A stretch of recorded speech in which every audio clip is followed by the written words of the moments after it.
At one time, I had zero awareness about the importance of vitamins and what they did on our bodies, especially vitamin D.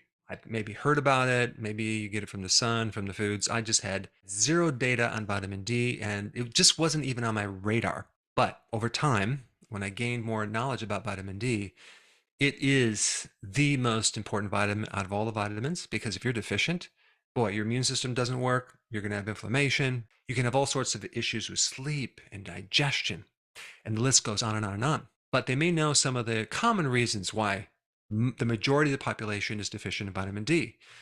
Gut inflammation, no gallbladder.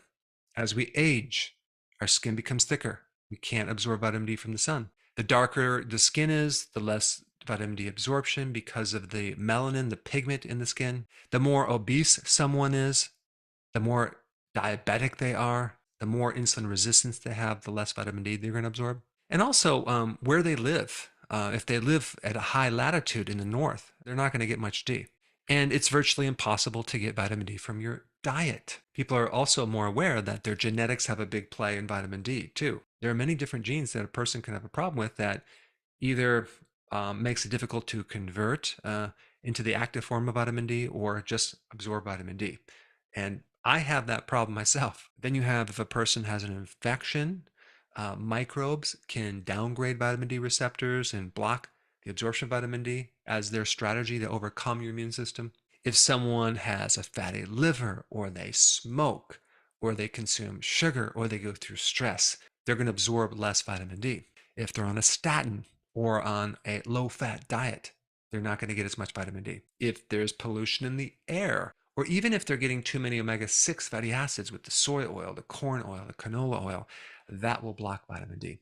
But I want to talk about 7 things that you probably have never heard of before, and they're very interesting and they're very important to know. Number 1, the majority of side effects that may occur when you take vitamin D, okay, and I'm going to list them: fatigue, insomnia, constipation, diarrhea, a skin rash, nausea, headache, pain, all could occur if you're low in magnesium. Magnesium is such an important mineral in relationship to vitamin D.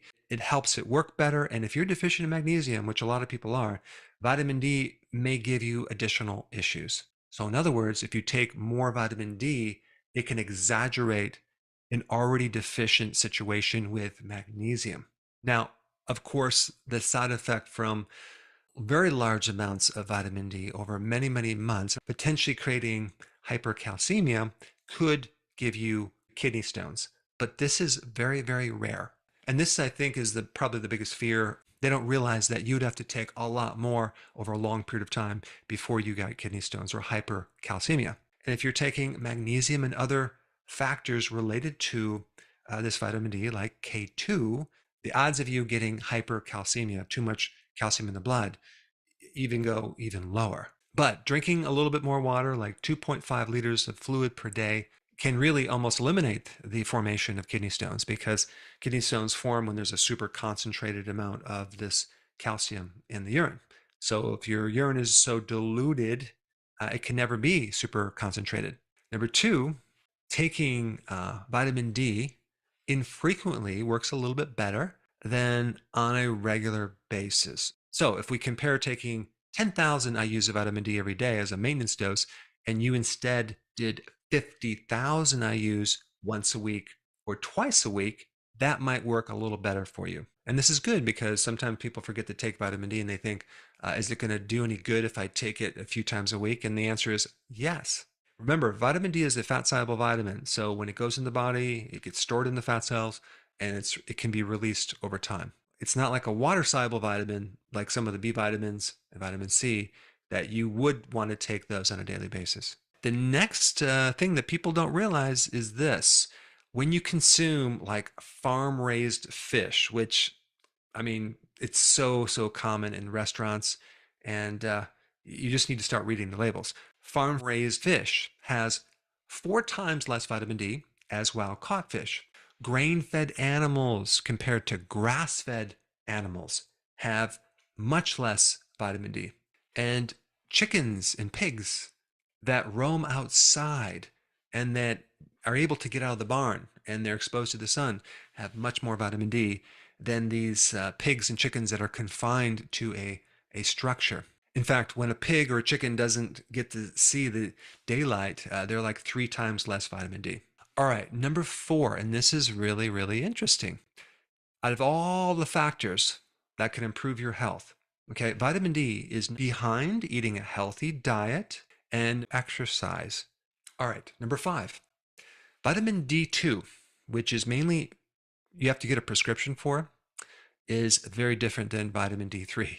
In fact, vitamin D2 actually in some studies have worsened MS, okay, versus vitamin D3 has greatly improved MS. Lupus, another autoimmune disease, is not affected by D2, but it is with D3.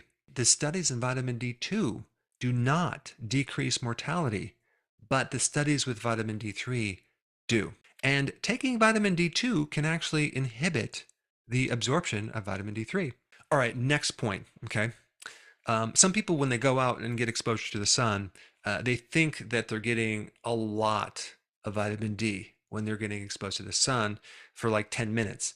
So let's say best case scenario, you're young, you don't have any of these other barriers of absorption of vitamin D, and you're exposing a lot of your skin to the sun for about 10 minutes. You're only going to get 400 IUs of vitamin D. That is very, very low amounts. So just realize that it takes a bit more exposure to sun to get enough vitamin D.